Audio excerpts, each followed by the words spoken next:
ఈరోజు మన రెసిపీ వచ్చేసరికి చికెన్ లాలీపాప్స్ అండి. ఈ చికెన్ లాలీపాప్స్ కొంచెం డిఫరెంట్ స్టైల్లో ఈరోజు చేసుకోబోతున్నాము. అది ఎలానో ఇప్పుడు చూసేద్దాం. మనం చికెన్ లాలీపాప్ని కట్ చేసుకుందామండి. అది చూసారు కదా, ఈ విధంగా మనకి షాప్లో ఇస్తారు. దీనిని మనం బోన్ పట్టేసుకొని నైఫ్ సహాయంతో ఆ కింద ఉన్న స్కిన్ అంతా కింద కనేసుకోవాలి. ఒక రౌండ్ షేప్లో తయారు చేసుకోవాలండి. ఎడ్జ్ అనేది కంప్లీట్గా చాప్ చేసుకోకూడదు, కొద్దిగా చాప్ చేసుకొని కింద కనేసుకుంటూ ఉండాలి. చూసారు కదా, వీడియోలో చూపించే విధంగా చేసుకోవాలండి. ఇలా చేసుకున్న తర్వాత ఎక్కువ పార్ట్ ఉంటుంది కదా, ఎక్సెస్ పార్ట్ అనేది కట్ చేసేసుకొని తర్వాత మనం దాన్ని యూజ్ చేసుకోవచ్చు.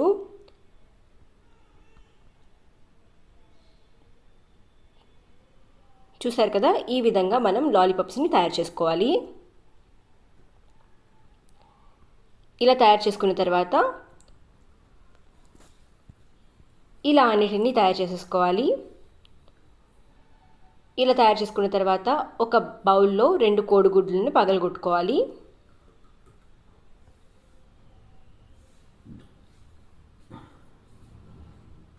వీటిని బాగా బీట్ చేసుకోవాలండి.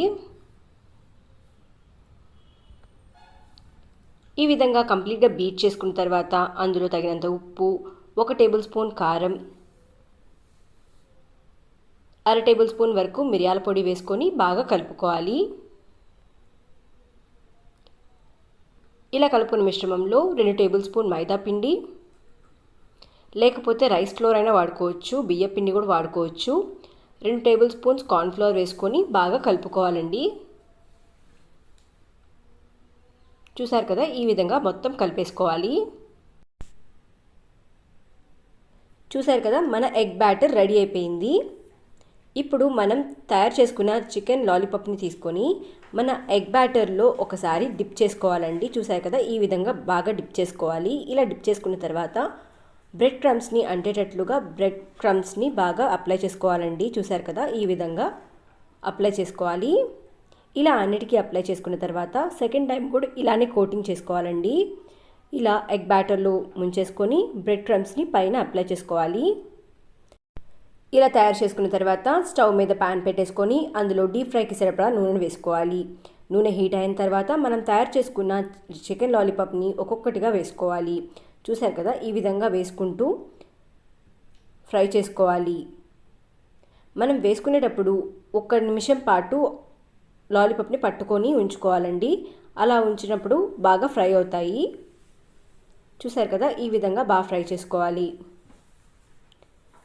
కలర్ చేంజ్ అయిన తర్వాత వీటిని తీసుకొని పక్కన పెట్టేసుకోవాలి. చూసారు కదా, కలర్ చేంజ్ అయిపోయింది. వీటిని సర్వింగ్ ప్లేట్లోకి కానీ లేకపోతే టిష్యూ పేపర్ మీద కానీ తీసుకొని పక్కన పెట్టేసుకుందాము.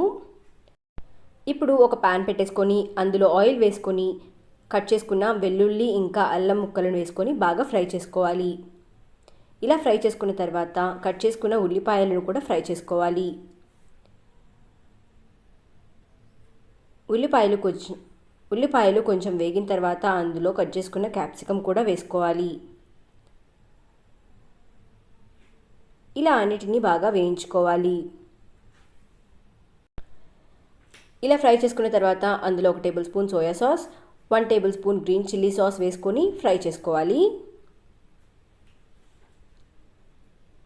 ఇలా 1 నిమిషం పాటు ఫ్రై చేసుకున్న తర్వాత అందులో 1 టేబుల్ స్పూన్ వరకు టొమాటో కెచప్ కూడా వేసుకొని బాగా ఫ్రై చేసుకోవాలి. సోయా సాస్ కానీ చిల్లీ సాస్ కానీ లేకపోతే ఏం ప్రాబ్లం లేదండి. మనం కెచప్ 2 టేబుల్ స్పూన్స్ వేసుకొని బాగా ఫ్రై చేసుకుంటే చాలు, బాగుంటుంది, చాలా టేస్టీగా ఉంటుంది. ఒకసారి ట్రై చేయండి. 1 టేబుల్ స్పూన్ కార్న్ఫ్లోర్లో కొద్దిగా వాటర్ వేసుకొని వాటర్ లాగా లిక్విడ్ లాగా కలుపుకొని ఆ లిక్విడ్ని మనం యాడ్ చేసుకోవాలండి. యాడ్ చేసుకొని బాగా ఫ్రై చేసుకోవాలి. చూసారు కదా, ఈ విధంగా ఫ్రై చేసుకోవాలి. ఇలా ఫ్రై చేసుకున్న తర్వాత అందులో తగినంత ఉప్పు, 1 టేబుల్ స్పూన్ వరకు పంచదార వేసుకొని బాగా కలుపుకోవాలి.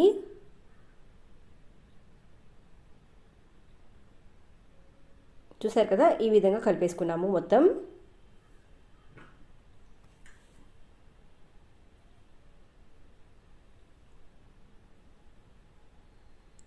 ఇలా కలుపుకున్న తర్వాత మనం తయారు చేసుకున్న చికెన్ లాలీపాప్ మిశ్రమాన్ని వేసేసుకుంటున్నాము.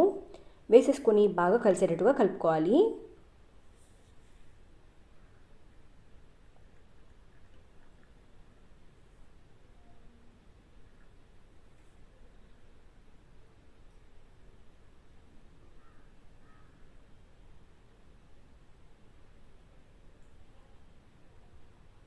చూసారు కదా, అంతే అండి, చాలా టేస్టీగా ఉండే చికెన్ లాలీపాప్ రెసిపీ రెడీ అయిపోయింది.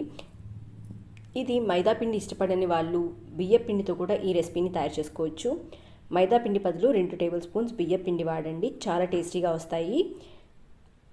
ఇదండి ఇవాల్టి చికెన్ లాలీపాప్ రెసిపీ. ఈ రెసిపీ మీకు నచ్చితే ఈ వీడియోని లైక్ చేయండి, షేర్ చేయండి. మరిన్ని రెసిపీస్ కోసం మా ఛానల్ని సబ్స్క్రైబ్ చేయండి. పక్కనే ఉన్న బెల్ ఐకాన్ని క్లిక్ చేయడం మాత్రం మర్చిపోవద్దు. Thank you for watching.